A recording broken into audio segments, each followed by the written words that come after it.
প্রিয় সন্তান, আমি যখন বার্ধক্যে যাব, আশা করব তুমি আমাকে বুঝবে এবং আমার সঙ্গে আচরণে ধৈর্যশীল হবে। ধরো আমি যদি হঠাৎ খাওয়ার প্লেট ফেলি অথবা টেবিলে স্যুপ ফেলে দেই, বুঝবে আমি দৃষ্টিশক্তি হারিয়ে ফেলেছি। আশা করি তখন তুমি চিৎকার করবে না। আর যদি উঁচু স্বরে কথা বলো, বুঝবে তখন আমি নিজের কাছে খুব ছোট হয়ে যাই, অসহায় আর অপরাধী মনে করি নিজেকে।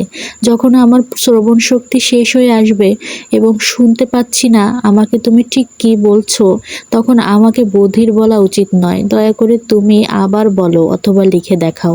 আমি দুঃখিত বাবা, বৃদ্ধ হয়ে যাচ্ছি, আমার পা দুর্বল হয়ে আসছে। আমি মনে মনে চাই তোমার ধৈর্য থাকবে আমাকে দাঁড়াতে সাহায্য করতে, যেভাবে আমি তোমার পাশে ছিলাম যখন তুমি ছোটবেলায় হাঁটতে শিখেছিলে। আমার কিছু কথা শোনো, যখন আমি অসহায়ের মতন তোমাকে কিছু বলবো, তোমার কাছে ভাঙা রেকর্ডের মতো লাগলেও আমার কথাগুলো বিরক্ত হবে না। তোমার মনে আছে তুমি ছোট থাকতে আমার কাছে একটা বেলুন চেয়েছিলে, সেটা না পাওয়া পর্যন্ত বারবার আমাকে সেটাই বলতে, সারাক্ষণ জিজ্ঞেস করতে কখন দেবে কখন দেবে। দয়া করে আমাকে গোসল করার জন্য জোর করো না, আমার শরীর দুর্বল, ঠান্ডায় বয়স্ক মানুষ খুব তাড়াতাড়ি অসুস্থ হয়ে যায়। তুমি যখন ছোট ছিলে আমাকে তোমার পেছনে দৌড়াতে হতো, কারণ তুমি গোসল করতে চাইতে না। তোমার অলস সময়ে আশা করব তুমি আমার সঙ্গে একটু সময়ের জন্য হলেও কথা বলবে। আমি সব সময় একাকিত্বে ভুগি এবং কথা বলার মানুষ পাই না।